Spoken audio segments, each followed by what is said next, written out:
Valsad police की बड़ी सफलता। पानेरा डूंगर के मंदिरों में हुई चोरी का भेद खुला।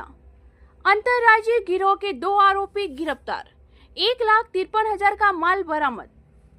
वलसाड़ जिला पुलिस ने पानेरा डूंगर स्थित मंदिरों में हुई घरफोड़ चोरी की गुत्थी को सुलझा ली है। पुलिस ने महाराष्ट्र के सांगली जिले के रहने वाले अंतर्राज्यीय गिरोह के 2 सदस्यों को धर दबोचा है।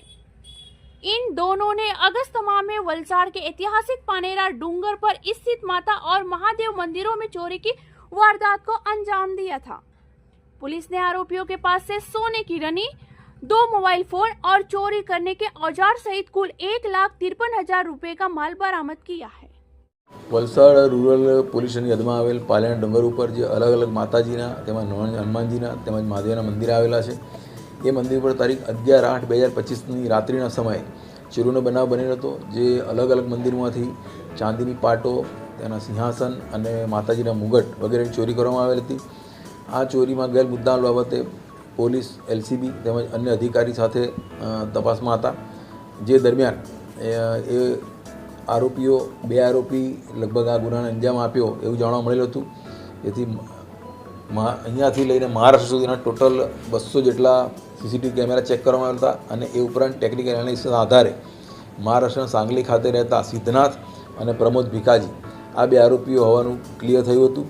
જે દરમિયાન આ આરોપીઓ ફરીથી પોતાનું વાહન લઈને અન્ય જગ્યાએ ચોરીનો અંજામ આપવા જાય એવી બાતમી મળેલ હતી। જે આધારે વલસાડ પોલીસે આ લોકોને અન્ય કઈ જગ્યાએ ચોરીનો અંજામ આપે એ પહેલાં પકડી લીધા હતા।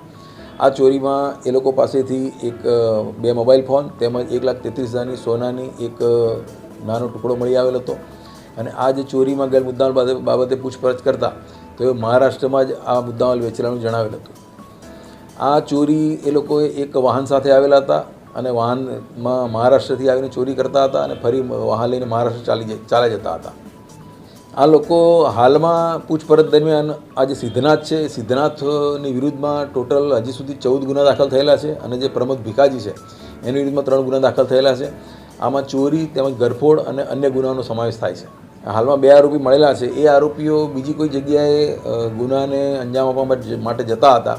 હજી એ પૂછપરછ ચાલુ છે કે તેઓ કઈ જગ્યાએ જતા હતા અને ત્યાં કઈ જગ્યાએ ચોરી કરવાની હતી એની પૂછપરછ હાલમાં ચાલુ છે। હાલમાં 1,53,000નો મુદ્દામાલ રિકવર કરવામાં આવેલ છે અને અન્ય મુદ્દામાલ જે સોનીને વેચેલો છે એ મુદ્દામાલ રિકવર કરવાની કાર્યવાહી હાલમાં ચાલુ છે। એ લોકો ચોરી માટે એ લોકો ટાર્ગેટ કરતા હતા અને વાહન લઈને આવતા હતા। જે જગ્યાએ એ લોકોને મળી જાય એ જગ્યાએ ચોરી કરતા હતા એવું હાલમાં જાણવા મળ્યું છે। પણ અમને પોલીસને એવું જણાય છે કે અગાઉ કોઈ રેકી કરી હશે અથવા રેકી દરમિયાન જ આવી રીતે ચોરી થાય એવું જણાવેલ હશે, તેથી આ ચોરી કરવાની શક્યતા વધુ છે। આ ચોરીમાં ખાસ તો જે મુદ્દામાલમાં સાથે જે LCD એક હતું એ પણ લઈ ગયા હતા અને અન્ય આજુબાજુ મળેલી જે વસ્તુ હતી એ પણ લઈ ગયા હતા।